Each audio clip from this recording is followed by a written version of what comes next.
Selamat sore, Assalamualaikum warahmatullahi wabarakatuh. Selamat sore para roadster dimanapun Anda berada, yang dari Manado, dari Bali, dari Surabaya, Jawa Tengah, Jabodetabek, dan roadster dimanapun Anda berada.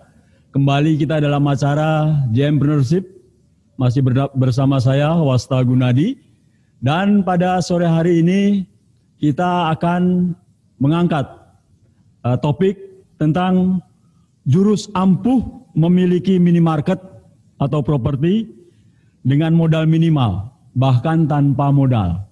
Nah, kenapa ini kita angkat ya? Karena memiliki minimarket itu kadang impian banyak orang, ya.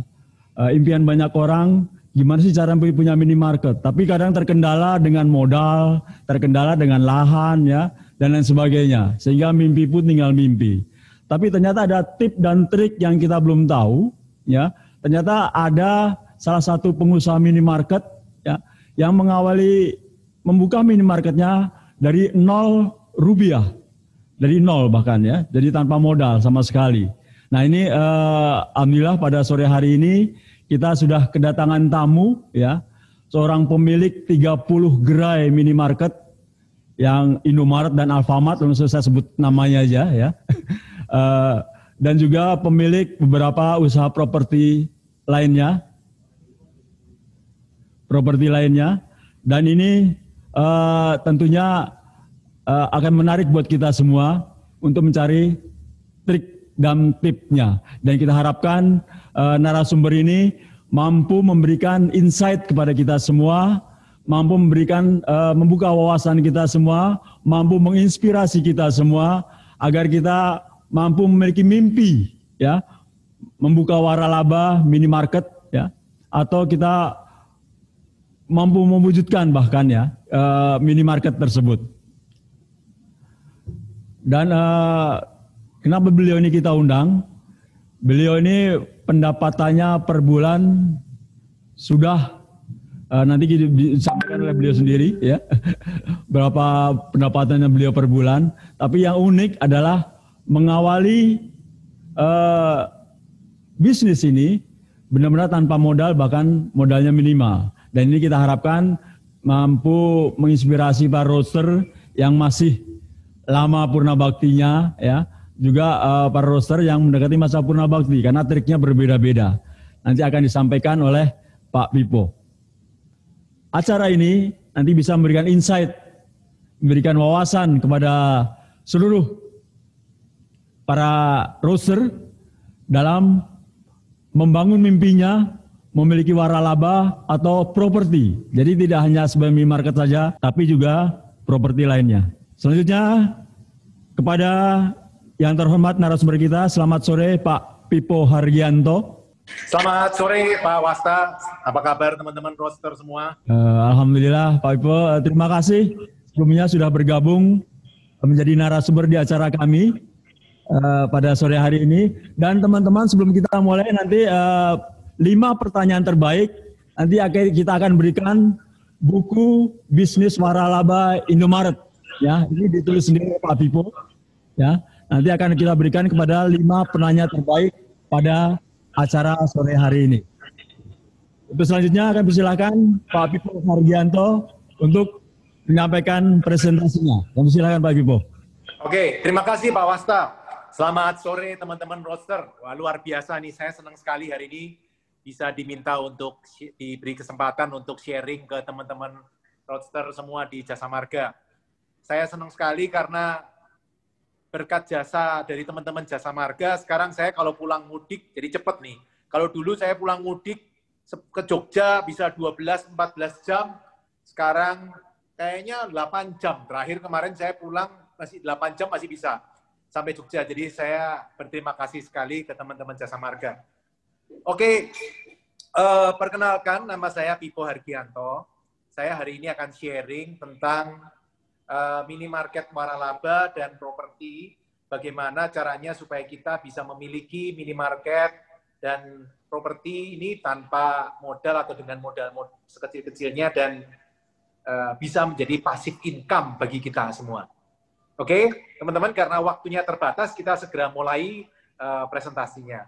Silakan Pak Ade, tolong dibantu slide-nya. Oke, materi kita hari ini topiknya adalah invest properti tanpa modal malah dapat passive income. Caranya itu gimana? Yuk kita mulai.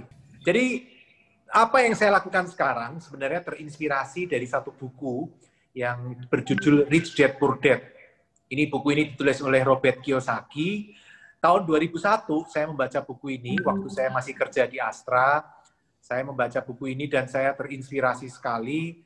Sejak itu saya ingin membangun caranya gimana ya bisa punya properti. Propertinya itu tapi income-nya, karena dia di buku itu Robert Kiyosaki cerita ketika di buku itu dia ceritakan dia beli rumah, rumahnya disewakan, ternyata sewanya bisa lebih besar dari angsuran. Wah, saya pikir enak sekali ya kalau punya rumah, beli rumah, rumahnya disewakan, ternyata income-nya bisa lebih besar dari angsuran. Jadi saya nggak perlu pusing mikirin angsuran, dan saya bisa beli dengan mengangsur, sehingga saya tidak perlu modal untuk memiliki properti itu. Ini 2001, waktu saya menjadi karyawan di Astra waktu itu. Nah, kemudian saya melakukan ini, saya praktekkan, dan ternyata teman-teman hari ini, silakan diklik Pak Ade. Hari ini passive income saya, atau income yang didapat tanpa bekerja, itu saya mencapai 1 miliar kurang lebih. Kurang lah teman-teman, hampir sekitar 800-900 jutaan. Dan itu menyenangkan sekali, karena saya punya banyak waktu dengan keluarga, punya banyak waktu untuk melakukan hal-hal yang saya sukai, tapi income tetap jalan terus. Nah, ini yang selalu saya sharingkan ke teman-teman. Dulu sebelum saya sharing ke umum seperti ini, saya hanya mau ke teman-teman, saudara, partner bisnis saya. Baru setelah 2016, saya mulai sharing ke umum. Karena 2016 ada tax amnesty, sehingga saya sudah declare semua aset-aset saya, dan saya berani untuk ngomong. Kalau dulu nggak berani, Pak. Ngeri saya kalau sharing-sharing gini, asetnya ketahuan semua. Tapi hari ini saya sudah tax amnesty, sehingga ya, beban mentalnya lebih kecil. Nah, itu yang akan saya sharingkan ke teman-teman. Oke, slide selanjutnya. Ini perkenalan dari saya, nama saya Pipo Hargianto. Saya pemilik 30 minimarket waralaba dan propertinya. Ada 26 yang warna biru, ada 4 yang warna merah. Jadi dua-duanya saya punya semua. Jadi maksud saya tidak tergantung ke salah satu merek, maksud saya begitu. Tapi yang penting adalah saya melihat bisnis minimarketnya, dan yang paling penting properti. Oke, selain itu saya ada 3 hotel ultra budget. Nah, hotel ultra budget ini sebenarnya saya malu juga kalau disebut hotel ultra budget, kesannya hotel mewah sekali ya. Enggak, teman-teman, itu sebenarnya ruko. Cuman cost-nya itu dibikin harian dan syariah. Karena kenapa syariah? Karena saya nggak mau pusing. Nanti kalau warga rame ribut kan saya pusing kan. Ya udah dibikin syariah aja dah, biar nggak aneh-aneh. Nah, itu dikelola juga oleh operator, sehingga saya nggak pusing. Oh ya, minimarket saya itu tersebar-sebar, Pak. Ada yang di Medan, teman-teman yang di Medan, teman-teman roster yang di Medan. Saya ada 3 toko di sana, ada 3 properti. 1 di Perumnas Mandala, 1 di Tanjung Gusta, yang 1 lagi di Mencirim, Mencirim. Saya bukan orang Medan, ya kan, logat seperti ini nggak mungkin orang Medan. Terus di sebelah timur, yang paling pojok timur, saya punya toko juga di Sulawesi Selatan.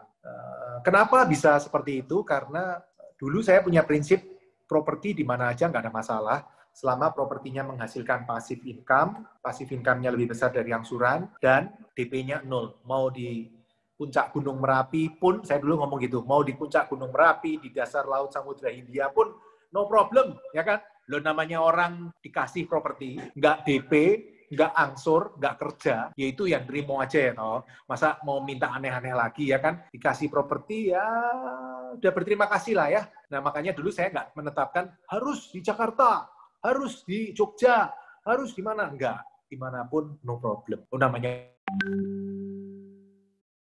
Ya orang dikasih properti. Makanya ada properti saya muncul di mana-mana, ada yang di Medan, ada yang di Jakarta, ada yang di Sulawesi. Nah, kalau hotel ultra budget tadi kos harian, kemudian ada ruko, ada ini juga toko ban. Selain itu ada ya lain-lain lah, teman-teman. Nanti saya sharing. Oke? Nah, prinsip kita adalah teman-teman hari ini jangan bekerja untuk properti, tapi pastikan properti bekerja untuk kita. Maksudnya bagaimana, teman-teman? Maksudnya kita itu jangan sampai kita kerja keras, tapi properti kita nganggur. Nah, kita maunya kita nganggur, propertinya yang kerja keras. Maksudnya bagaimana? Maksudnya kalau kita kerja keras, sementara propertinya tidak menghasilkan, itu kan kita diperbudak oleh properti kita. Padahal harusnya kita yang memperbudak properti kita. Nah, artinya bagaimana? Artinya properti kita harus menghasilkan uang sebesar-besarnya. Kita santai-santai, propertinya yang kerja keras menghasilkan income yang besar bagi kita. Oke, teman-teman, kita diskusi lebih lanjut. Nah, ini contoh orang yang bekerja keras.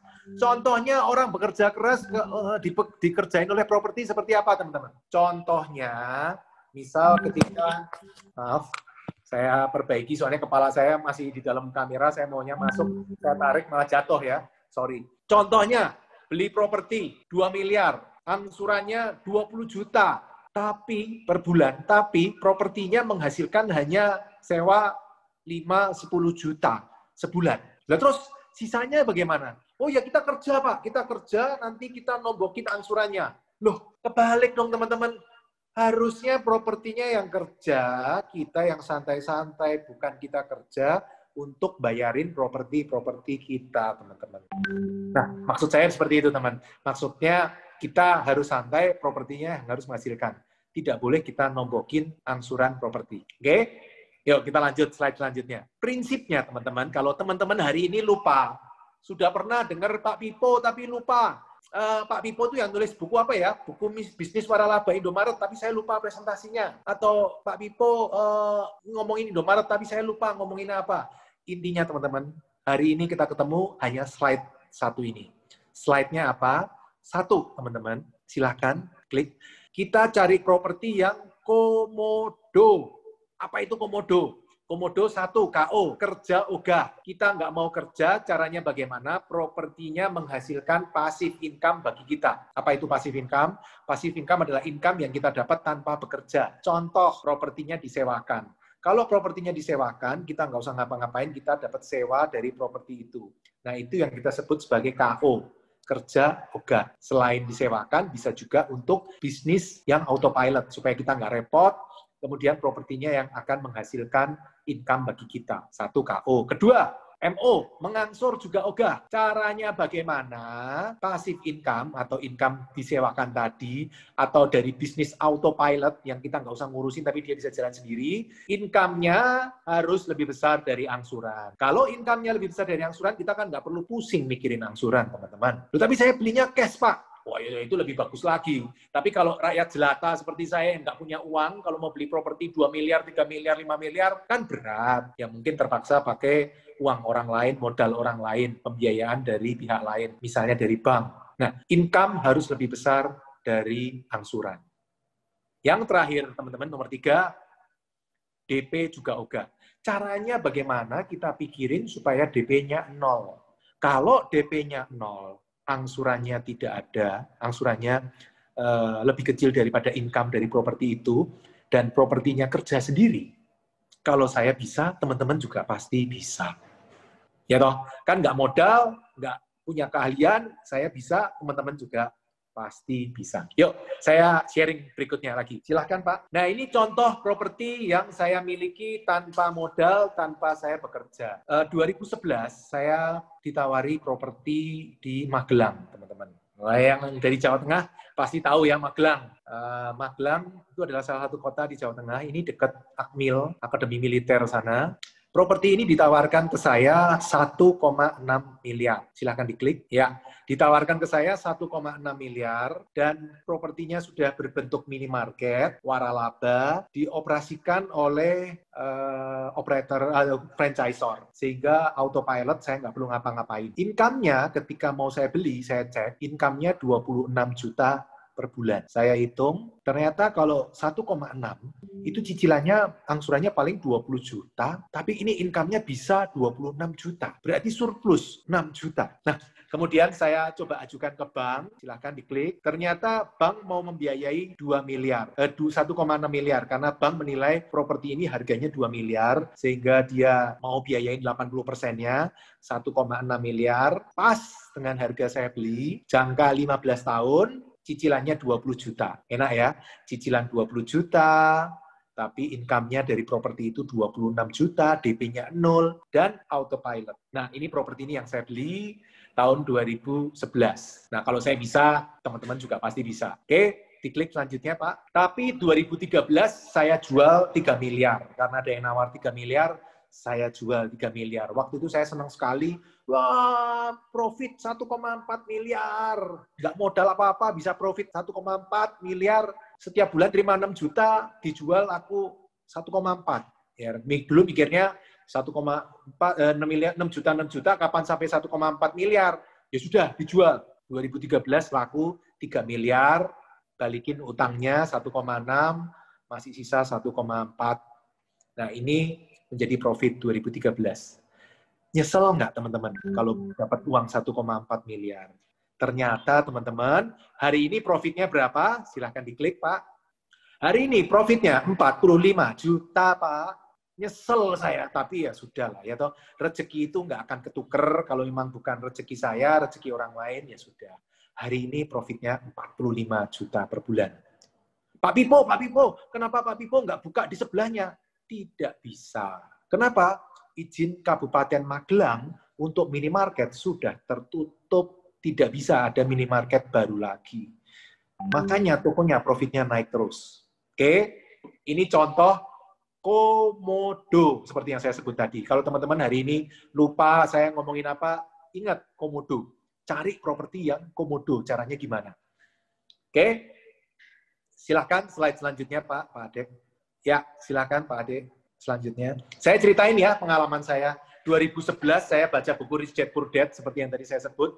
Saya bermimpi, bercita-cita punya properti yang kalau disewakan, income-nya lebih besar dari angsuran. Waktu itu saya karyawan, saya mikirnya seperti itu.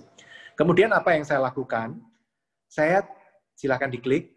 Kemudian 2001 sampai 2005 saya cari properti seperti yang ditulis di buku tadi. Rumah yang disewakan, sewanya bisa lebih besar dari angsuran. Saya cari terus, ternyata nggak ketemu teman-teman rumah yang disewakan, sewanya bisa lebih besar dari angsuran, nggak bisa. Tapi jangan khawatir teman-teman, ya kan? Namanya ilmu kan berkembang terus. Siapa tahu nanti teman-teman roadster ada yang bisa nemu, ya mungkin ya kan? Namanya ilmu itu kan berkembang terus. Belum tentu apa yang saya omong adalah sesuatu yang absolut, selamanya akan seperti itu terus. Tidak, teman-teman. Mungkin ada teman-teman yang nanti bisa ketemu. Kita doain, amin aja ya. Oke, 2001 sampai 2005 diklik. Nah, cari, nggak ketemu.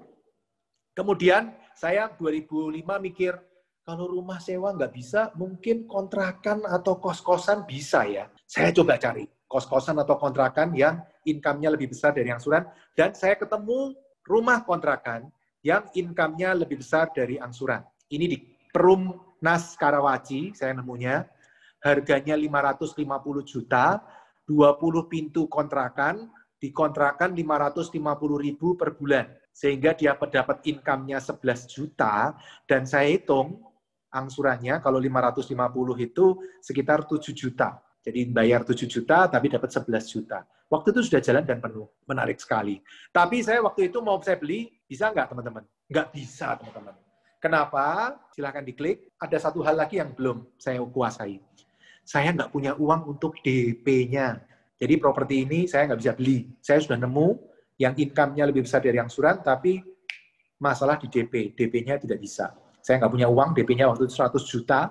Saya nggak punya DP, nggak ketemu. Kemudian apa yang saya lakukan? 2005 sampai 2008, next. Saya belajar lagi, next. Cari cara supaya DP-nya 0. Muter dari seminar ke seminar, belajar, ikut seminar. Semua seminar saya ikutin. Mau seminar marketing, seminar properti, seminar keuangan, seminar perbankan, seminar membaca cepat, menghafal cepat.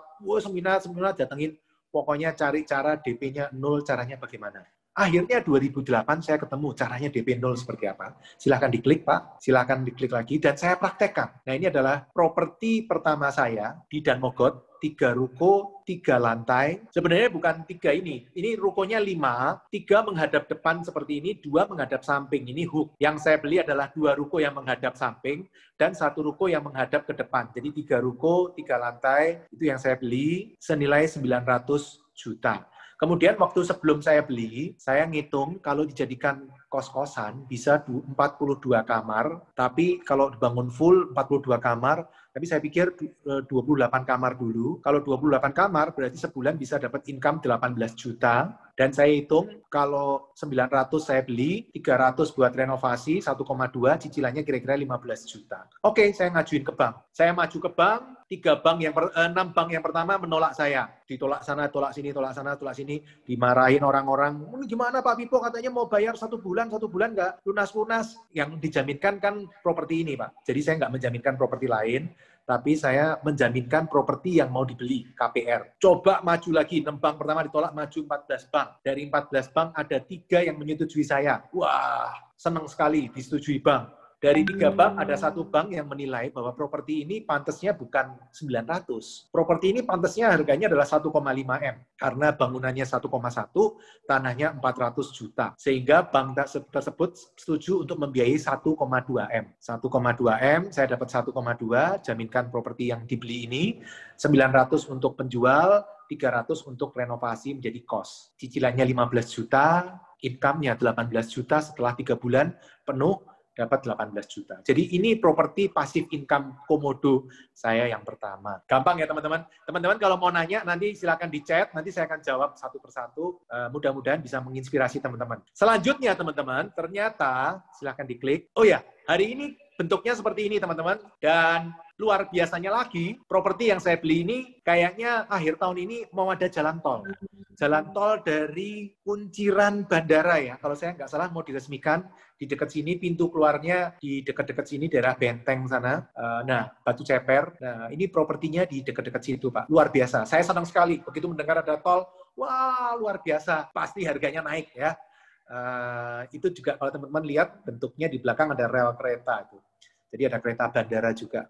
Jadi ini dulu saya beli 900 teman-teman, tanpa modal, tanpa angsur. Hari ini propertinya nilainya 5,8 miliar. Oke, lanjut teman-teman. Ternyata mengurus kos itu ribet dan menghabiskan banyak waktu. Sehingga saya merasa ini bukan passive income, tapi ngerepotin, banyak drama. Ada yang nggak mau bayar, ada yang belum bayar ngakunya sudah bayar. Ada yang nggak mau bayar, nggak mau keluar, saya harus ngusir. Ada yang mau bakar kos kalau ditagih, diusir. Ada yang motornya hilang, ada yang bajunya hilang. Waduh, saya pusing teman-teman. Ngurusi kos bukannya passive income, tapi malah ribet. Akhirnya apa? 2009 saya ganti. Saya cari investasi yang lain. Yaitu, silahkan diklik. Next, invest Indomaret. Saya 2009 beli Indomaret. Ini foto Indomaret pertama saya. Silahkan diklik. Ini Indomaret pertama saya di Jawa Timur, di Banyuwangi. Padahal saya belum pernah ke Banyuwangi loh teman-teman. Saya orang Jogja, tapi sekarang saya tinggal di Jakarta. Kaum urbanisasi di Jakarta ya. Teman-teman yang di Jakarta, kaum urbanisasi, halo apa kabar ya kaum? Sama. Nah, saya beli toko di Banyuwangi, padahal saya nggak pernah ke Banyuwangi. Oh, pernah. Waktu study tour zaman SMA dulu ke Bali, dari Jogja ke Bali kan lewat Banyuwangi. Tapi waktu sampai Banyuwangi jam 1 malam. Waktu nyebrang di Ketapang ke Gilimanuk, itu jam 1, jam 2 pagi, itu subuh. Nah, ini saya pernah lewat Banyuwangi. Tapi ya, ngertinya cuma itu doang. Tapi sebelumnya saya nggak ngerti. Nah, ini toko saya di Banyuwangi. Sampai sekarang masih. Dan ternyata nggak ribet. Makanya saya senang sekali. Kemudian lanjut, Pak. Diklik lagi. Ini toko saya, jadi yang ruko yang tadi saya beli 3, 2 saya beli juga kirinya, saya beli 2 ruko, saya jadikan Indomaret, atasnya saya sambung. Selanjutnya, ini di Karawaci, jadi foto yang pertama 2009, foto yang kedua 2010, foto yang ketiga ini 2011. Saya beli di Karawaci, Perumnas Karawaci, saya jadikan minimarket. Sama Pak, strateginya masih tetap DP 0, angsuran ketutup, masih strateginya masih tetap itu. Diulang-ulang aja terus. Kemudian diklik selanjutnya, ini 2011, Medan. Perumnas Mandala, Indomaret juga.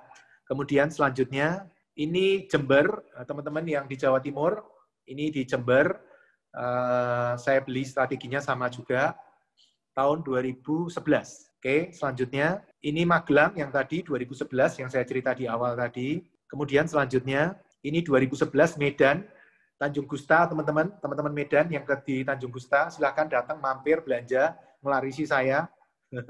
Promosi sekalian ya. Oke, selanjutnya ini 2012 Anyer di seberang Sol Elite Marbella. Jadi teman-teman kalau yang main ke teman-teman yang di Jakarta yang main ke Carita atau ke Anyer, tolong ya kalau belanja ke Indomaret di seberang Sol Elite Marbella. Oke, selanjutnya ini 2012 Serang. Selanjutnya ini 2012 Subang. Selanjutnya ini 2012 Depok. Selanjutnya 2012 Depok juga. Ini bukan, sorry. Cimone, Tangerang. Nah, ini unik teman-teman. Kalau teman-teman lihat, bentuknya di kanannya ada rukonya 2 hijau. Ini karena saya beli tanahnya sisa. Jadi Indomaret itu hanya mensyaratkan 200-300 meter. Kebetulan ini saya belinya 480 meter persegi. 2.500.000 per meter. Dan setelah saya beli, langsung tanahnya naik, Pak, jadi 6,5. Kenapa? Karena setelah jadi Indomaret, daerah situ jadi rame, tanahnya jadi mahal. Nah, itu saya beli 480, Maretnya 280, sisanya saya pakai buat 2 ruko, saya sewakan, sekarang 1 tukang cukur, sewa ke saya 60 juta setahun, bukan 60, sorry, 6,5 juta sebulan. Tadinya awalnya 60, sekarang 6,5 juta per bulan. Jadi setahun kali 12, Pak, teman-teman, berarti 78 juta setahun. Sebelahnya disewa Freshmart, minimarket juga. Mau saya minta franchise, dia nggak mau, ya sudah. Oke, selanjutnya, ini di Jogja, teman-teman. Saya bangun di Jogja, ya, membangun asal kota tercinta ya, kota kelahiran. Tapi uniknya teman-teman, untuk yang Jogja ini beda dengan yang sebelum-sebelumnya. Yang Jogja ini 2013 saya beli, tanpa uang sendiri, saya nggak keluar modal, dan tidak pakai uang bank. Ilmunya tambah lama tambah canggih gitu. Tadinya pakai uang bank, sekarang tidak pakai uang bank. Caranya gimana teman-teman? Caranya adalah dengan modal dari investor-investor. Jadi karena saya punya banyak minimarket, banyak orang yang ingin nitip duit ke saya. Tapi di sini saya pengumuman ya, saya tidak terima titipan duit. Ini saya cuma sharing pengalaman. Saya tidak mau buka di sini penitipan uang. Saya cuma sharing, siapa tahu nanti teman-teman bergabung 5 orang, teman-teman roadster bergabung 5 orang, misalnya yang mau pensiun gitu, uang pensiunnya sebagian dibelikan rame-rame, dibelikan Indomaret atau Alfamart. Nah, itu bisa juga. Nah, ini teman-teman pada ngumpul di belakang saya, kemudian saya belikan minimarket di Jogja ini. Kebetulan yang ini saya berikan fixed income. Jadi saya nggak mau pusing daripada berantem terus. Saya kasih fixed income. Teman-teman nggak usah pusing, mau income-nya berapa saya yang tanggung jawab. Saya kasih profit sharing setara dengan 12% KPR per tahun. Bunga KPR per tahun. Tujuannya apa? Saya pikir daripada saya pinjam bank bunganya 10, mending saya ngasih profit ke teman-teman bunga 12. Supaya lebih baik kan kasih profit ke teman-teman daripada ngasih profit bank, kan lebih baik ngasih profit ke teman-teman ya toh. Prinsip kita kan seperti itu teman-teman, daripada ngasih profit ke bank, ngapain? Saya juga nggak kenal sama bank, saya juga nggak punya sahamnya bank. Ya sudahlah, mending ngasih teman-teman profit ke teman-teman SMP, SMA, SD, kuliah, teman kerja, semua saya kumpul-kumpulin 50 jutaan, kekumpul 1 miliar, saya belikan ini. Ini tanahnya 250 juta, di desa teman-teman Jogja Coret lah ini mah, Jogja Coret. Tanahnya 250 juta, 700 meter, kemudian saya bangun tokonya 800 juta, jadi totalnya 1M 50 juta, memberikan profit ke teman-teman setahun sekitar 120 juta, tapi profit dari toko ini saya 400 juta setahun. Jadi toko ini bagus, teman-teman. Enak ya. Ternyata modal itu bisa dicari, teman-teman. Kalau kita nggak punya modal, kalau kita ngerti caranya bagaimana, modal itu bisa dicari dan banyak orang yang mau modalin kita. Oke? Yang penting kita tahu caranya bagaimana. Ya, teman-teman yang mau nanya, silakan di pertanyaan-pertanyaan nanti saya akan bacakan. Saya diberikan waktu 45 menit untuk presentasi dan 45 menit untuk tanya jawab. Silakan diklik next, Pak. Ya, kenapa saya pilih Indomaret? Satu, Silakan diklik. Karena autopilot, Pak, nggak repot. Nah, ini cocok untuk teman-teman roadster, kan kerjaan di kantor banyak, sering keluar kota, sibuk. Nah, kalau Indomaret itu nggak repot. Mereka yang mengelola, kita nggak pusing, mereka bisa operate sendiri, bisa jalan sendiri, Pak. Toko-toko saya sekarang 30, saya nggak pusing. Ada yang di Medan, ada yang di Anyer, Banten, Serang, Rangkas Bitung, Cilegon, Tangerang, Depok, Tangsel, Bogor, Subang, Jogja, Tuban, Lumajang, Mojokerto, Jember, Banyuwangi, bahkan sampai Sulawesi Selatan. Tapi saya nggak pusing karena kenapa? Semua dikelola Indomaret. Bahkan banyak toko yang mungkin hanya saya kunjungin 3-4 tahun sekali. Itu pun karena gaya-gayaan aja. Ya tahu masa punya toko nggak dikunjungin. Tetap saya datengin. Ya, silakan slide selanjutnya. Dan aman, Pak. Ya, Indomaret, Alfamart kan teman-teman sudah tahu. Mereka cukup profesional. Profit, Pak, kira-kira ya, Pak. Kira-kira setelah bayar listrik, bayar karyawan, bayar barang rusak, barang hilang. Barang hilang itu dijamin 0,2%, Pak. Di atas 0,2% potong gaji karyawan. Jadi resiko kita sampai 0,2% dari omset. Setelah dipotong-potong biaya, royalti, segala macam, kira-kira ya, Pak, ya. Profit toko saya itu kira-kira 25 juta per toko per bulan bersih setelah bayar pajak juga, Pak. Jadi rata-rata ya, Pak. Tapi kalau dibilang tokonya ada yang rugi nggak, Pak? Ada. Dari 30 toko saya ada 1 yang rugi, Pak. Ada. Itu sebelum COVID ya, Pak. Kalau hari ini COVID ada 3 yang rugi. Sebelum COVID rata-rata profit toko saya 27, saat COVID turun ke 25, Pak. Tapi tetap saya bersyukur lah, Pak. Turun 10% dibanding teman-teman lain yang babak belur. Bisnis-bisnis lain kan babak belur. Saya masih turun profit 10%, ya sudahlah diterima. Nerimo aja ya, Pak, ya. Orang nerimo itu kan banyak rezekinya, Pak, malahan ya, toh. Kira-kira, tapi toko saya yang terbaik, profitnya bukan 25, Pak. Tapi 70 juta sebulan. Dan waktu Idul Fitri, 150 juta sebulan, Pak. Luar biasa. Dan itu saya nggak ngapa-ngapain loh, Pak. Saya tinggal jalan-jalan ke luar negeri, tokonya tetap operasional. Ya, tetap sih, biasanya saya kirim parcel ke karyawan. Toko Indomaret tidak meminta, tapi sebagai ucapan terima kasih saya kepada teman-teman di toko yang tetap berjibaku ketika Idul Fitri, tetap buka, saya kirimin parcel semuanya, Pak.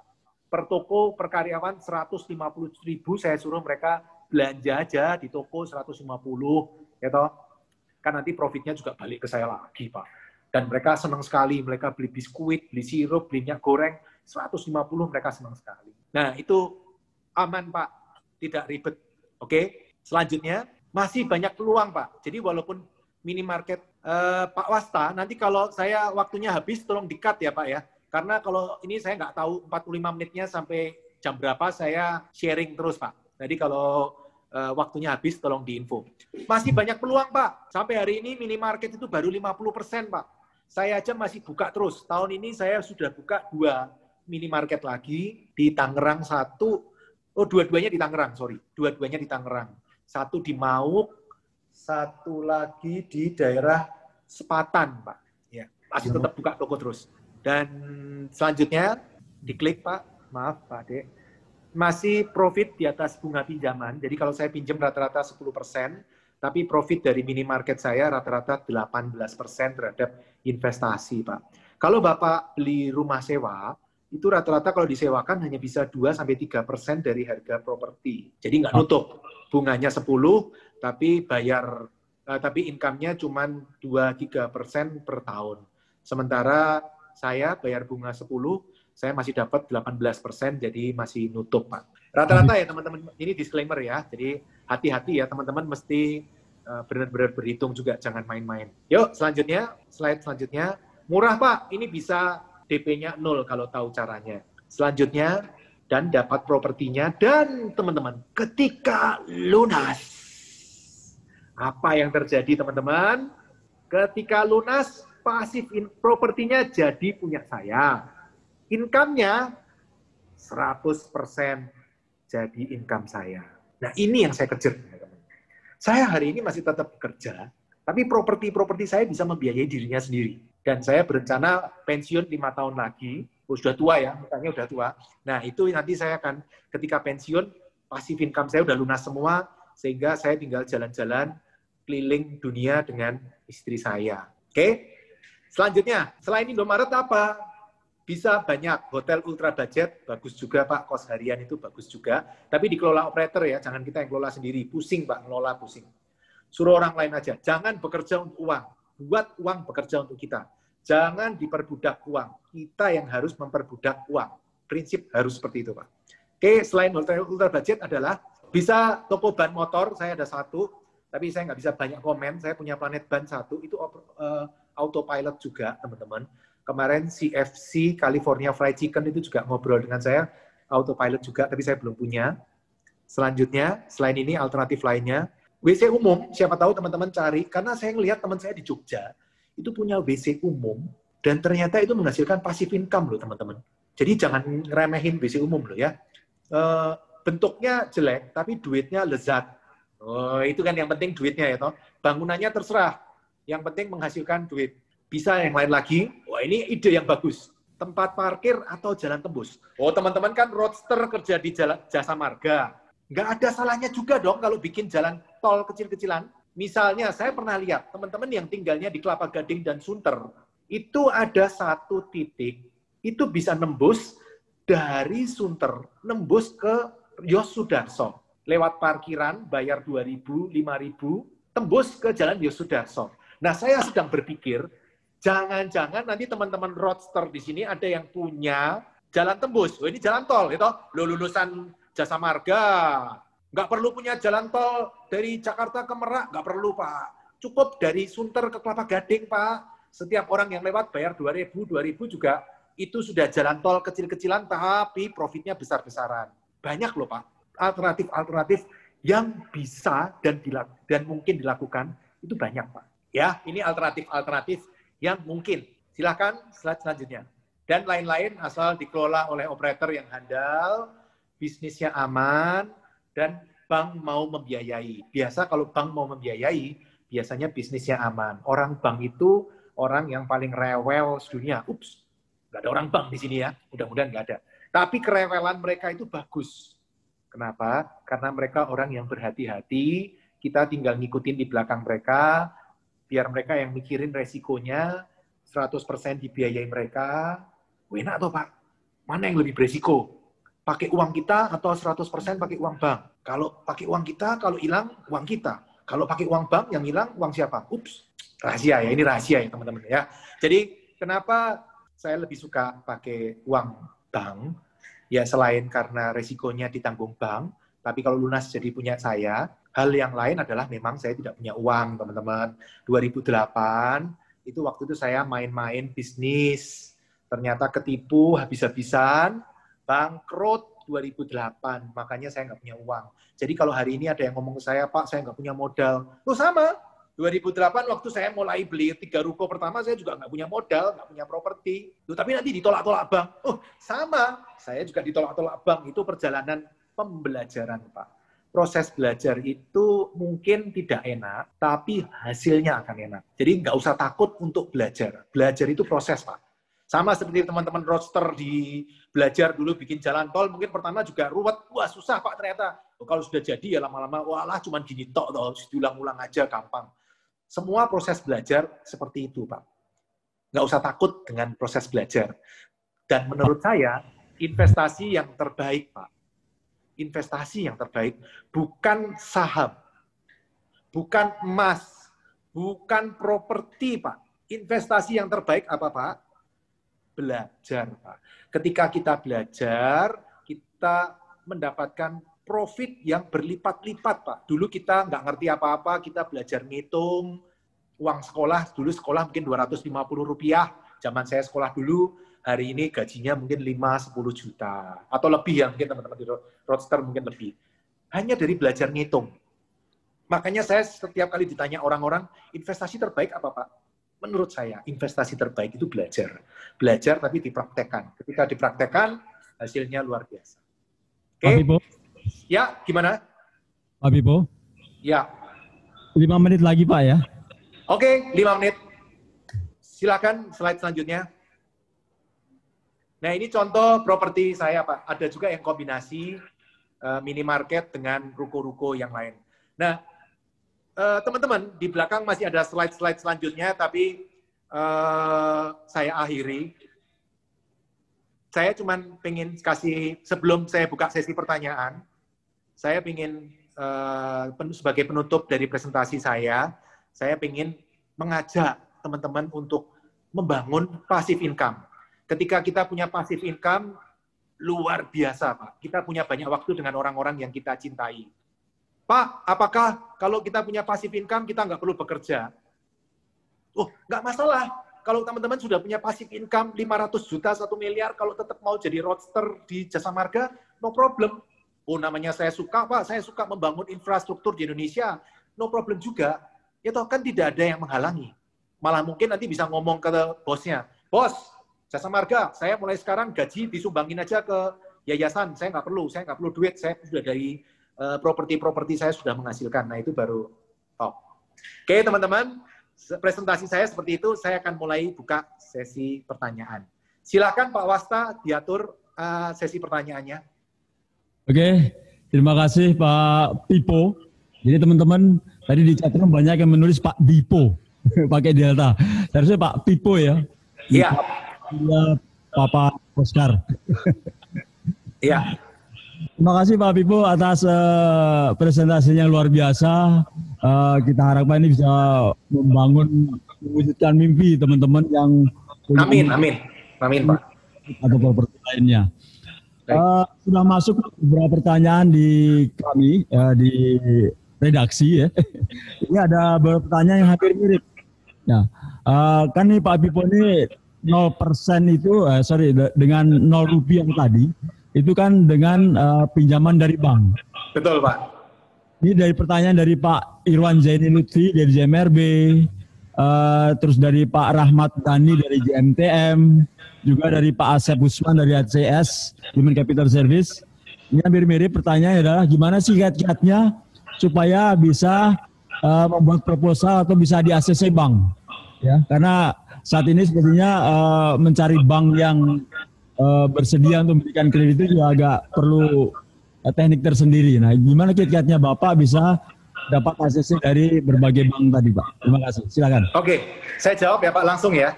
Jadi kalau supaya di ACC bank, hari ini memang ada bank yang tidak memberikan pinjaman, ada Pak. Tapi banyak bank yang masih memberikan pinjaman, apalagi akhir tahun seperti ini. Banyak yang ngejar-ngejar saya untuk segera dicairkan. Terutama bank-bank pemerintah itu masih mencairkan kredit, Pak. BRI, Mandiri, BNI itu masih mencairkan kredit, dan teman-teman mungkin bisa ambil seperti KUR, kredit usaha rakyat, itu bunganya 6%, murah sekali. BRI juga punya Tangguh itu juga murah karena itu adalah program pemerintah untuk menggerakkan ekonomi nasional. Menurut saya itu bisa, Pak, itu bisa dijalankan. Nah, tapi Pak, saya yakin, tapi mungkin awal-awal tidak mudah, Pak. Saya waktu 6 bank pertama juga ditolak. 14 bank, maju lagi 14 bank, hanya 3 yang menerima. Tapi saya menganggap itu proses belajar yang memang harus dilewati.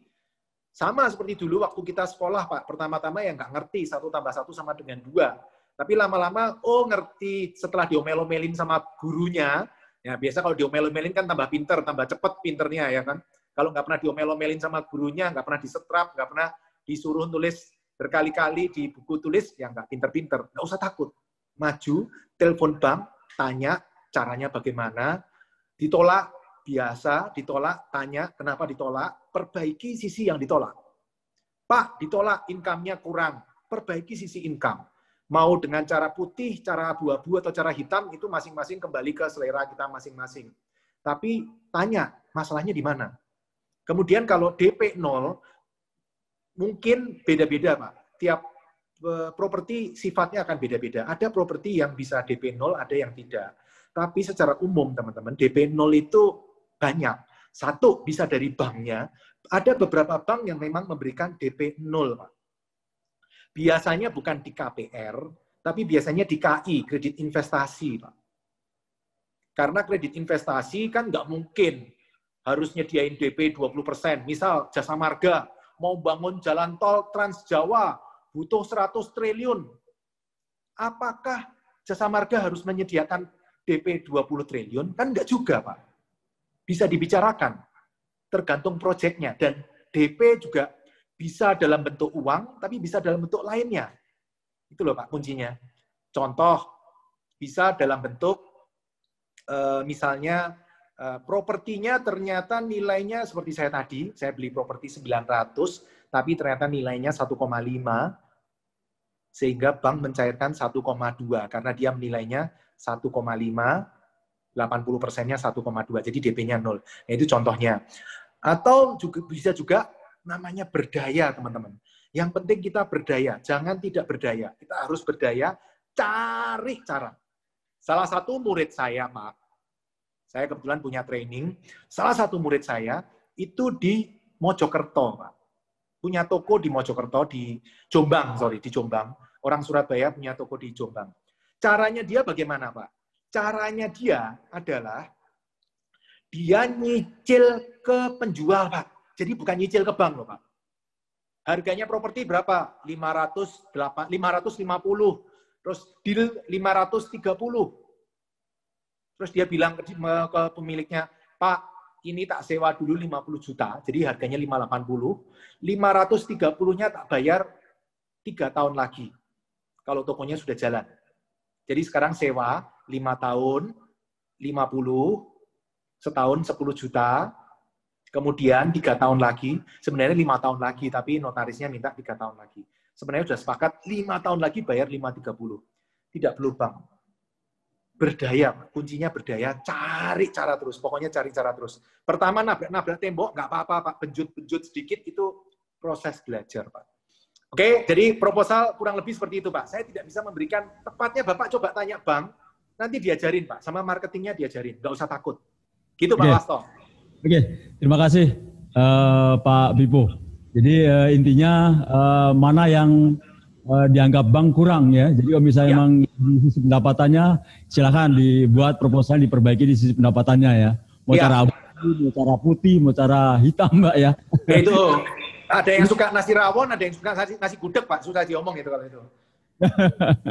Oke, terima kasih Pak Wibo. Kemudian pertanyaan lainnya ini dari Ibu Anasta dari Jasa Marga Learning Institute ya. Untuk membangun dari nol, ini kan ada Bapak ada yang beli Indomaret yang butuh uang yang dijual, juga ada yang membangun dari awal. Nah kira-kira itu lebih menguntungkan yang mana, Pak? Bisa dijelaskan? Terima kasih. Kalau saya lihat, terima kasih Bu Anasta pertanyaannya. Kalau saya lihat ini ya balik lagi masing-masing punya kelebihan. Kalau beli jadi sedikit lebih mahal, tapi lebih pasti, nggak deg-degan, jantungnya aman, ya toh. Kalau buka baru, namanya orang buka baru itu kan belum tentu rame. Sebelumnya akan disurvei oleh Indomaret, teman-teman. Teman-teman nggak usah khawatir. Indomaret akan survei. Tapi namanya survei, ya tetap bisa salah. Toko saya 30, ada yang satu yang salah. Jadi tingkat kesalahannya mungkin 3%. Ya, tapi tetap ada resiko. Lebih murah, betul teman-teman. Tapi mungkin lebih panjang waktu proses naiknya. Tapi bisa naiknya lebih tinggi dari yang beli jadi. Jadi plus minus, seperti apa strateginya masing-masing. Kalau teman-teman yang nggak mau jantungan, ya beli jadi aja. Tapi kalau yang, Pak, saya seneng ya Pak, adrenalin saya itu ketika saya menikmati, ngelihat mulai dari nol, tanah tidak ada, kemudian dibangun, kemudian akhirnya jadi toko yang rame, wah itu saya rasanya puas sekali. Kayak orang kalau main kasti, home run gitu kan, ya beda-beda Pak, strateginya beda-beda. Kalau ditanya lebih murah mana, ya lebih murah bangun dari nol. Tapi ya jantung kita harganya berapa ya toh. Kalau jantung kita nilainya mahal, ya lebih baik ke yang beli jadi. Oh ya, gambarannya teman-teman, kalau teman-teman sudah punya tanah, mau dijadikan minimarket, itu kira-kira 1 miliar. Itu semua, dari franchise fee, izin, kemudian pembangunan fisik, peralatan, semuanya kira-kira 1 miliar. Kalau teman-teman sudah punya ruko, itu kira-kira 500. karena fisiknya sudah tidak perlu lagi. Jadi pembangunan sipilnya sudah tidak perlu, hanya tinggal desain-desain sedikit dan peralatan, dan ya izin dan franchise fee kira-kira 500. Mudah-mudahan menjawab, Bu Anasta. Oke, makasih Pak Pipo. Ini ada pertanyaan menarik dari Bapak Nasrullah nih.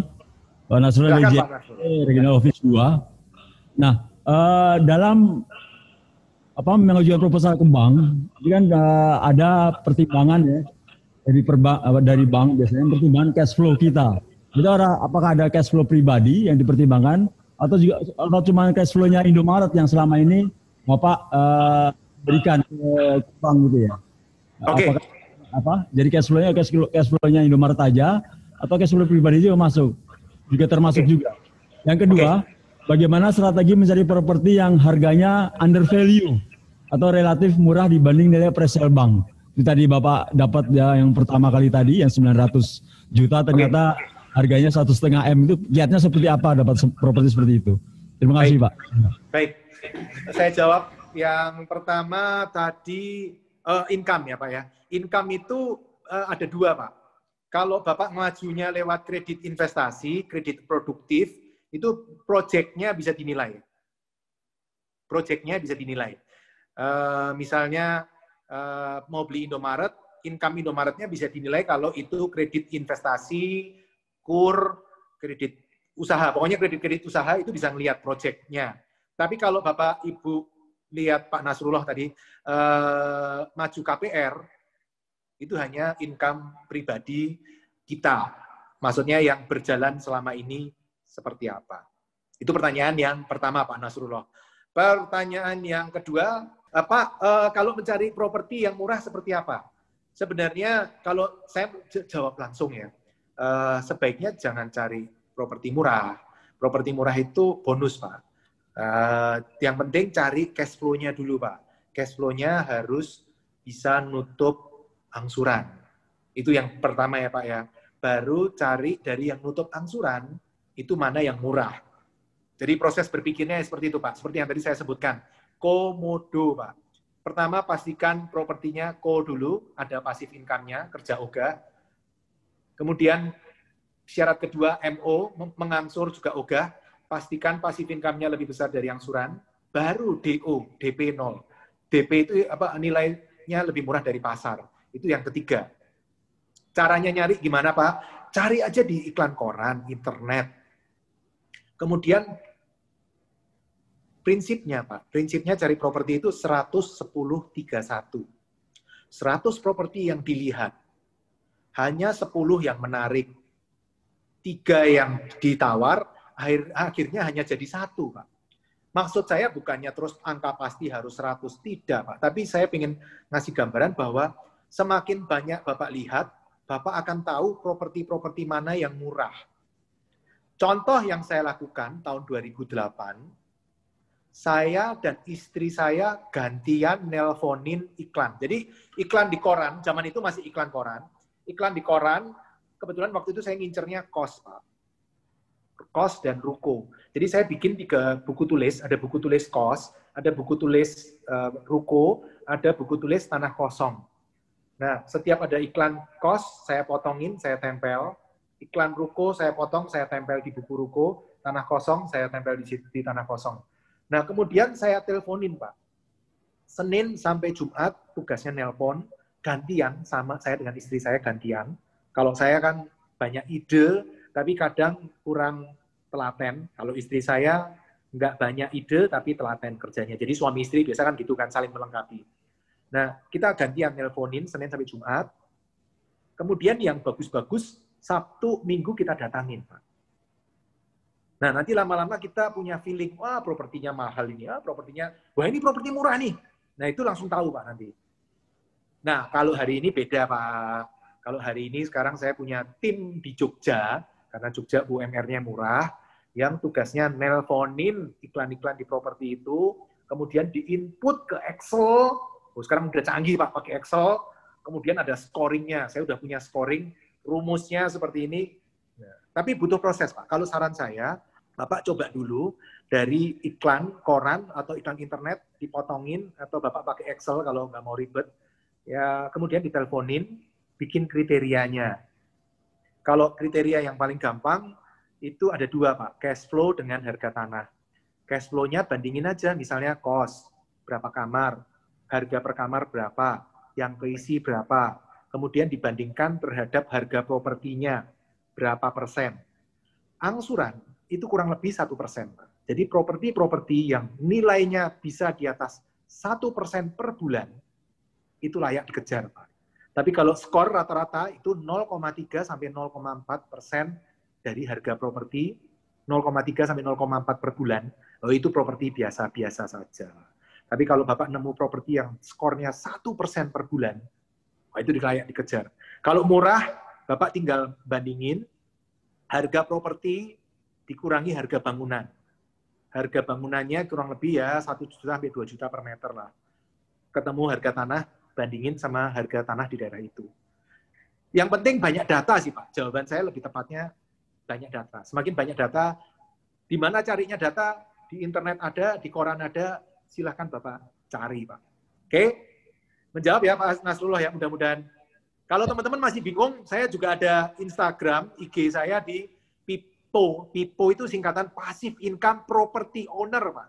Jadi saya suka properti-properti yang menghasilkan passive income, Pak. Jangan bekerja, biar propertinya yang kerja, kita yang nganggur-nganggur, ya kan? Kita kan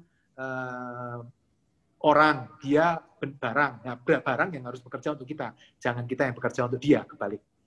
Pipo Hargianto. IG saya Pipo Hargianto. Silahkan Bapak Ibu follow. Saya sering sharing-sharing di situ. Begitu Pak Wasto. Silahkan pertanyaan berikutnya. Terima kasih Pak Pipo.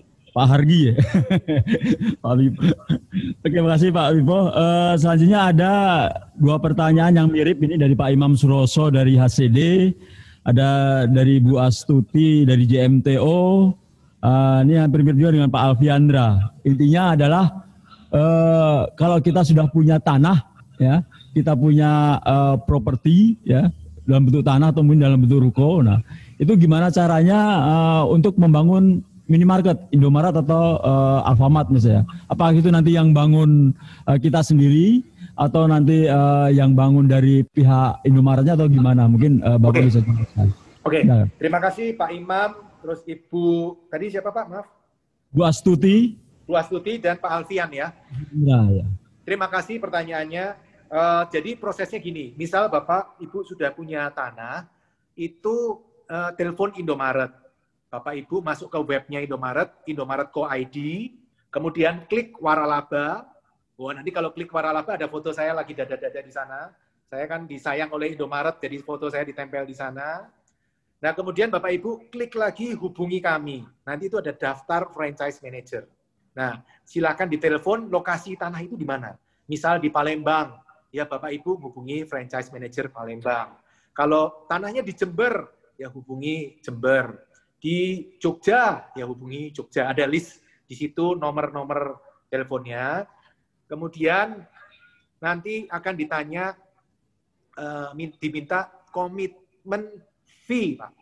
Senilai 3,6 juta. Komitmen fee ini apa? Komitmen fee ini untuk menunjukkan keseriusan kita. Kalau jelek, Indomaret menilai lokasinya jelek, tidak visible, uang 3,6 akan dikembalikan. Jadi uangnya komitmen fee akan dikembalikan. Tapi kalau Indomaret bilang bagus, harus dibangun loh Pak. Kalau enggak hangus duitnya. Jadi itu hanya komitmen fee. Kalau dibangun nanti bisa untuk mengurangi franchise fee. Suaranya cukup jelas Pak Wasto? Cukup jelas Pak Pipo. Okay. Jadi mudah-mudahan menjawab ya pertanyaannya ke teman-teman. Jadi pertanyaannya seperti itu jawabannya. Oke. Terima kasih Pak. Ini juga ada pertanyaan yang mirip juga dari Pak Utomo, ya, dari Pak Utomo juga dari Pak Arlin Sibarani. Intinya adalah kalau gimana sih Pak, kiatnya misalnya di satu lokasi itu sudah ada minimarket, terus kalau kita lihat kan banyak ya, ada Alfamart, terus sampingnya ada Indomaret juga gitu ya.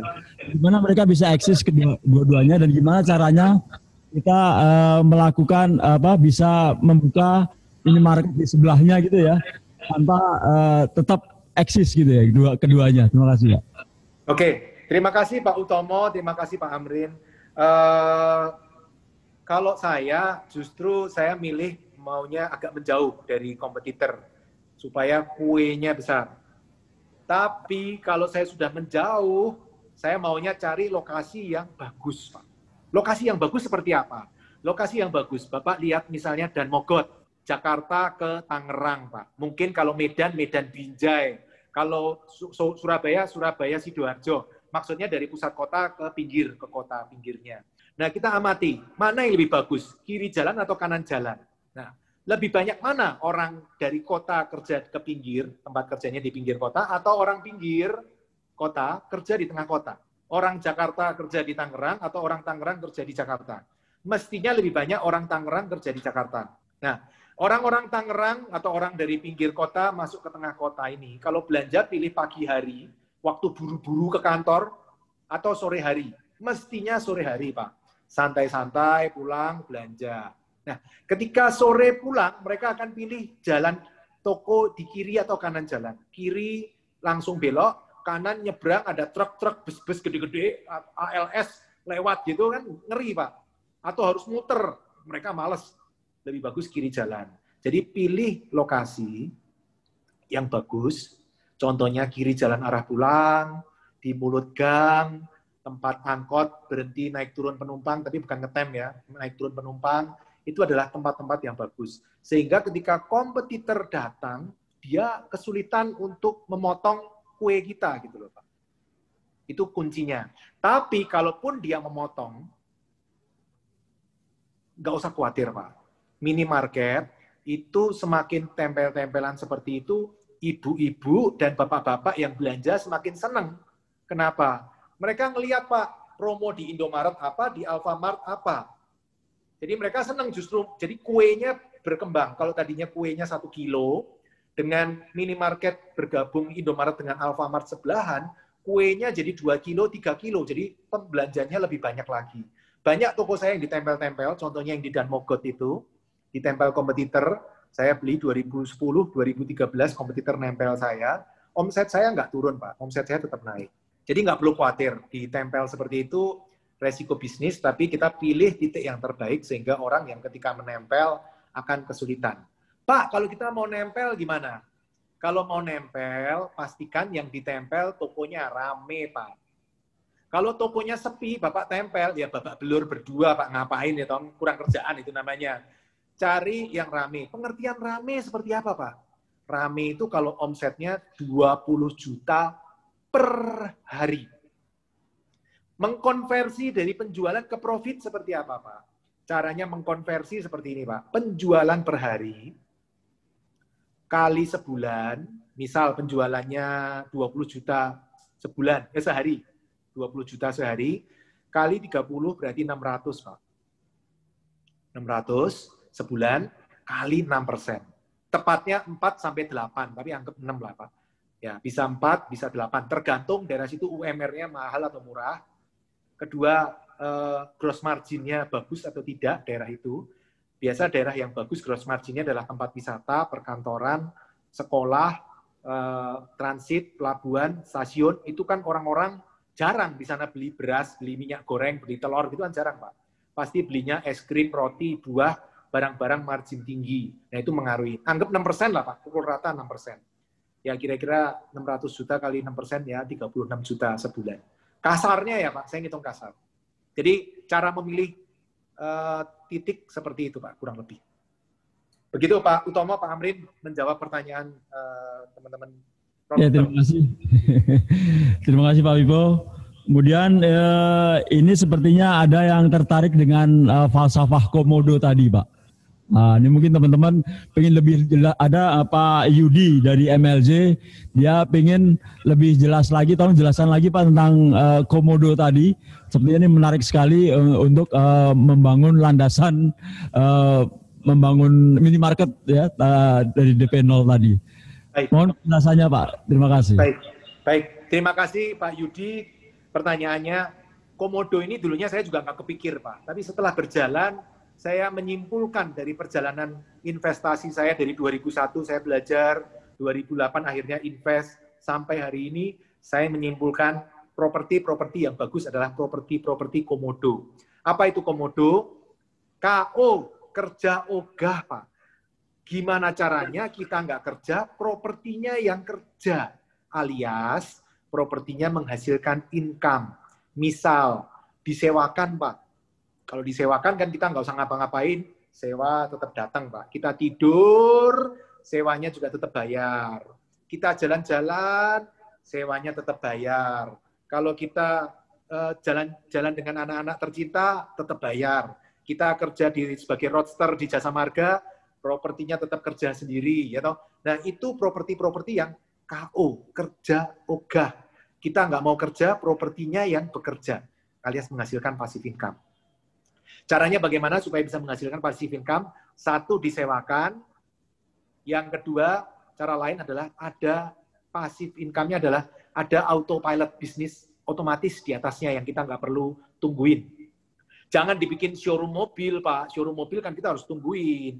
Bikin minimarket, bikin seperti tadi saya contohi hotel ultra budget.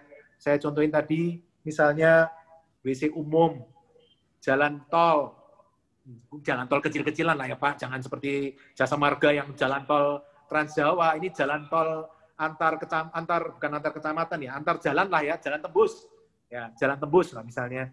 Nah, tapi yang penting ada passive income-nya, nah itu KO. Kedua, MO. Komodo, KO, MO. MO adalah mengangsur juga ogah, Pak. Kita caranya gimana?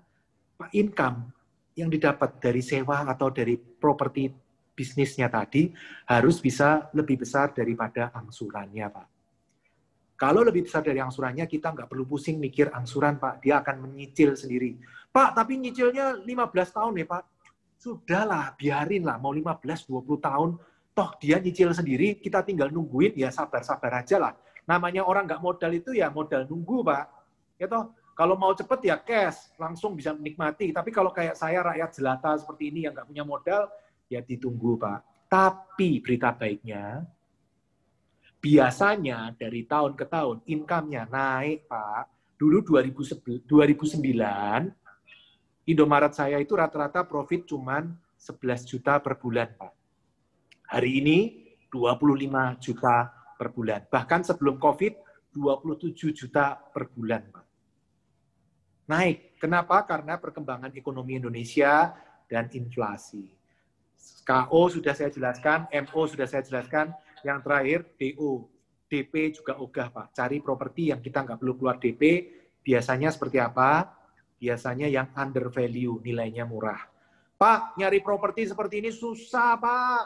Nggak mungkin dapat. Bisa, Pak. Mungkin 100-200 properti satu, Pak. Caranya gimana? Caranya, Pak, Bapak kan setahun ada 50 minggu, Pak. Ya, anggap 2 minggu libur Idul Fitri lah ya. Jadi nggak usah nyari properti. Masih sisa 50 minggu. 50 minggu, Pak. Kalau seminggu kita nyari 4, Pak. Sabtu 2, Minggu 2. Sabtu 2, Minggu 2. 6 bulan setahun Bapak dapat 1, Pak. Itu kalau masih belajar. Kalau kayak saya kan udah sekali jalan, dapat 2 properti karena lama-lama kaki tangannya di bawah kan network-nya udah luas, Pak. Saya kasih net ke mana? Real estate agent properti. Kalau orang biasa yang ngasih duit kan penjual. Saya pembeli kasih uang ke mereka. Nih 10 juta ya kalau saya deal. Jadi mereka rajin nyariin properti buat saya. Ya, intinya jangan bekerja untuk uang. Pastikan uang bekerja untuk kita. Komodo seperti itu, Pak, pertanyaannya. Oke, terima kasih Pak Pipo. Jadi mudah diingat ya. Jadi komodo kerja ogah, mengangsur ogah, DPO juga ogah. Iya. Ogah. Oke, terima kasih inspirasinya Pak Pipo. Ini pertanyaan terakhir Pak ya, karena kita sudah mendekati jam 5. Ini dari Rahmat Dhani JMTM. Ini seperti ini agak lebih general, tapi tip ini saya rasa juga perlu diketahui oleh teman-teman. Yang pertama, apa sih yang berpengaruh dalam sebuah bisnis? Yang pengaruh sebuah bisnis, yang bisnisnya Pak Pipo ini, yang berpengaruh seperti apa? Kemudian tantangan apa yang dihadapi ya dalam bisnis itu, tantangan yang biasa dihadapi. Kemudian kiat apa menghadapi tantangan-tantangan tersebut. Oke. Dan Pak Ibu, untuk memberikan jawabannya. Terima kasih. Oke. Pak, atau kita ngomongin, sebenarnya kita bisa ngomongin dua, Pak. Minimarket ini dan bisnis, Pak. Saya juga bisnis, Pak. Sejak 2003 sampai 2008, saya bisnis. Dari 2001 itu saya kerja di Astra. Terus saya pindah dari Astra ke Compaq Computer. Jadi Bapak Ibu kalau sekarang pakai komputernya Compaq atau HP, saya dulu kerja di sana. Terus saya resign, Pak. Saya dulu termotivasi, saya pengen resign, saya pengen usaha sendiri, Pak. 2003 sampai 2008 adalah tahun-tahun yang paling sulit bagi saya. Saya pernah menjalani semua, Pak. Saya jadi sales kipas angin, juga pernah, Pak, door to door, pintu-pintu, dari pintu ke pintu saya pernah, Pak. Diomel-omelin orang, saya juga pernah. Dibohongin orang, dimakan sama orang, invoice nggak dibayar, juga pernah, Pak. Saya belajar banyak, Pak. Nah, kalau dari situ yang saya lihat, apa yang berpengaruh ke bisnis, memang banyak, Pak. Satu adalah bisnis, ada yang orang yang ngomong, Pak, bisnis tambah lama tambah sulit, Pak. Menurut saya, enggak. Setelah saya berjalan, bisnis enggak, Pak. Mungkin semakin lama semakin sulit, betul, Pak. Kompetisi semakin keras, Pak. Tapi, Pak, Pipo Hargianto 2003 dengan Pipo Hargianto 2020 pasti berbeda, Pak. Pipo Hargianto 2003 suruh nyari uang 100 juta aja bingung, Pak. Caranya gimana ini? Caranya nyari 100 juta, Pak. Pinjem kemana? Hari ini saya mungkin sehari ngumpulin 2 miliar dapat, Pak. Karena network saya sudah kuat, caranya bagaimana saya sudah ngerti. Jadi kalau dibilang faktor-faktor apa yang berpengaruh, banyak, Pak. Mau dari ekonomi makro juga berpengaruh, internal karyawan juga berpengaruh. Kalau minimarket ya, Pak, oke kita ngomong spesifik. Minimarket, kepukul pernah nggak? Oh, kepukul, Pak. 2013, waktu pemerintah mengeluarkan pajak final, itu pukulan keras untuk minimarket, Pak. Kenapa? Lah pajak final ngitungnya dari omset, Pak. Minimarket ini kan profit kecil, omset besar, Pak. Kalau dihajar, pajaknya dihajar ngitung dari sales, penjualan, plenger, Pak. Untungnya pemerintah sudah memperbaiki dengan peraturan terbaru, sekarang boleh milih, mau final atau pakai pembukuan. Nah, itu selalu saya menyarankan ikut pembukuan. Terus, kapan kepukul lagi, Pak? Kepukul waktu UMR naik 40%, Pak. 2014, saya kalau nggak salah. 2014 UMR mendadak naik 40%, Pak. Padahal UMR adalah komponen terbesar dari minimarket, Pak. Karena kita UMR kan tetap bayar, Pak. Kita nggak nyolong-nyolong di bawah UMR, tidak. Kita bayar sesuai UMR, plus BPJS, plus THR, plus lah pokoknya. Nah itu kira-kira ya, gross margin Indomaret 15%, profit untuk UMR itu kira-kira gaji itu 7-9%, Pak. Jadi separuh profit itu habis untuk gaji karyawan. Jadi ketika gaji karyawan naik 40%, itu pukulan yang keras sekali, Pak, untuk minimarket. Tantangannya bagaimana, Pak? Tantangannya, kalau saya melihat, apa ya, Pak? Tantangannya perubahan zaman, Pak. Kalau saya melihat perubahan zaman itu sesuatu yang harus kita antisipasi, Pak. Kalau di minimarket ini, perubahan zaman online, Pak.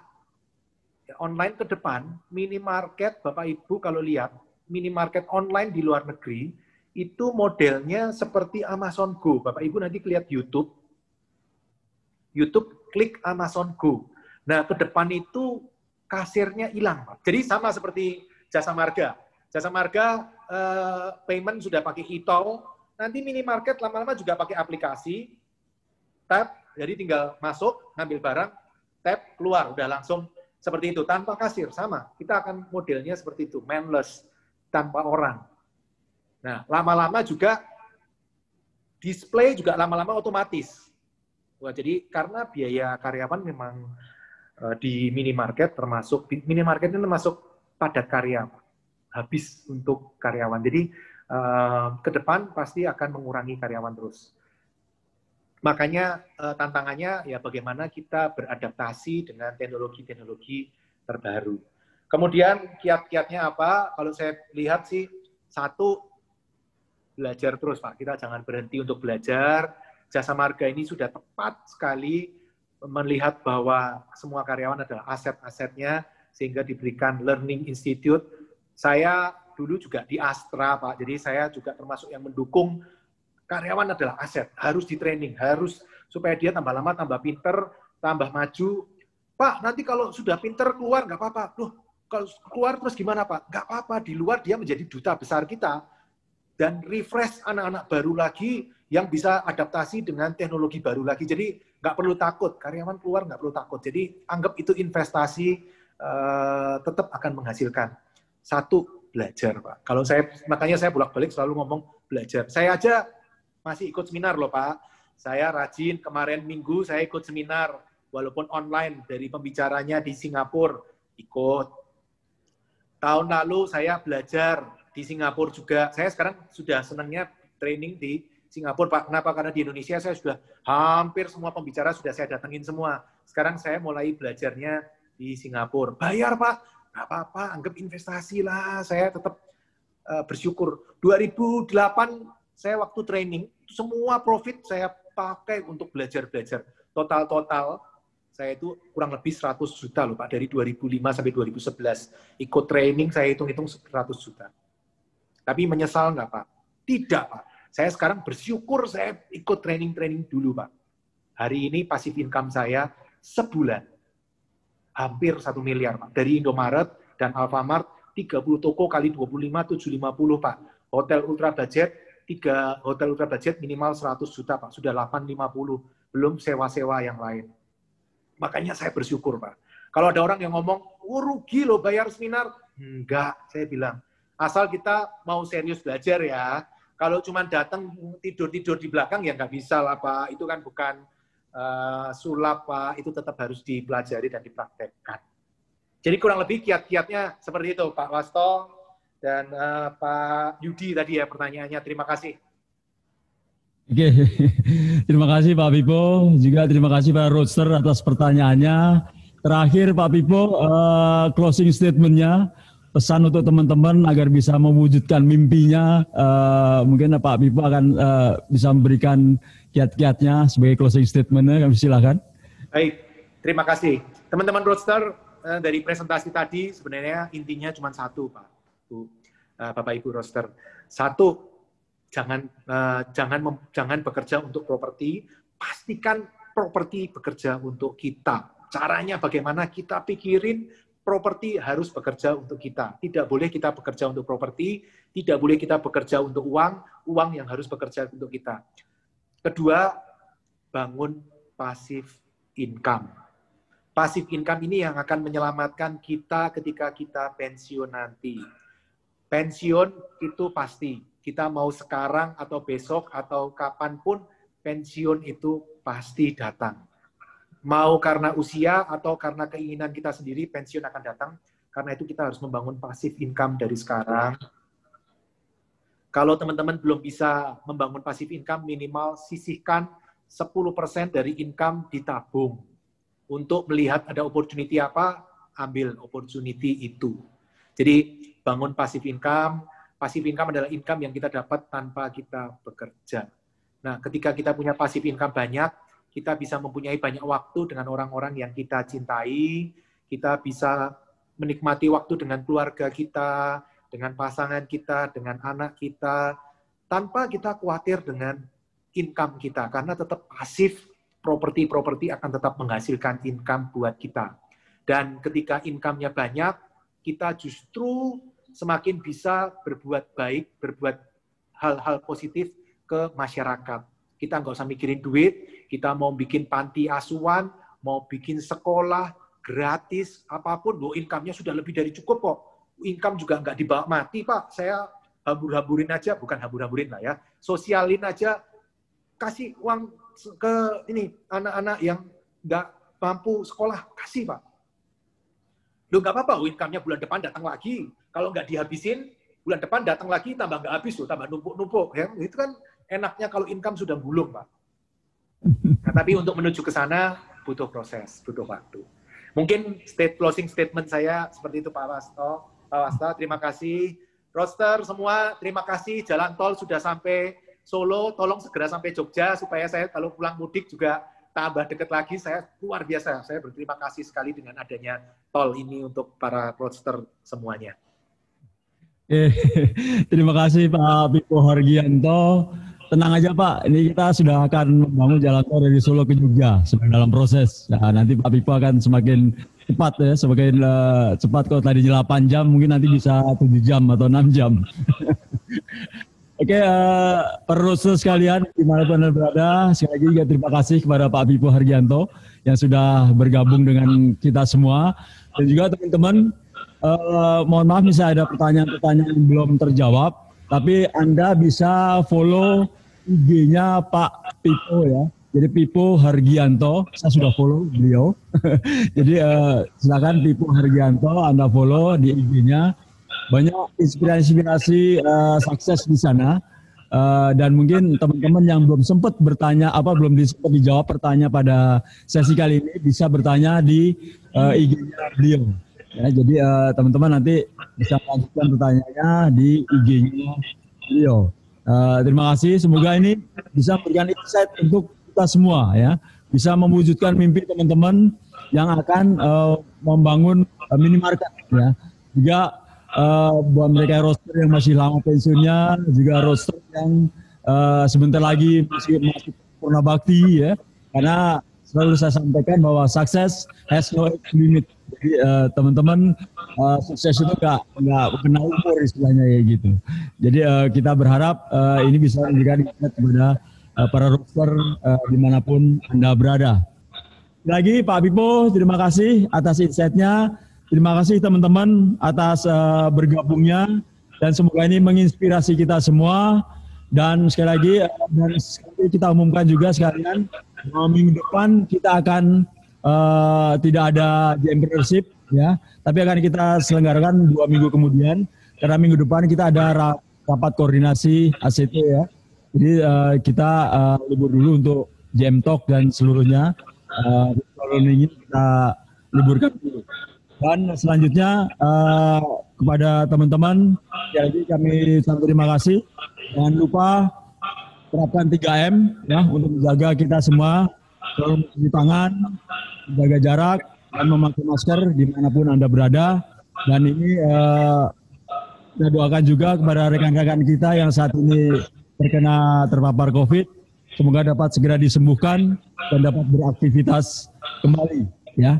Dan hanya mereka yang berani gagal dapat meraih keberhasilan. Itulah Robert John F. Kennedy. Terima kasih. Billahi taufiq wal hidayah. Wassalamualaikum warahmatullahi wabarakatuh. Selamat sore.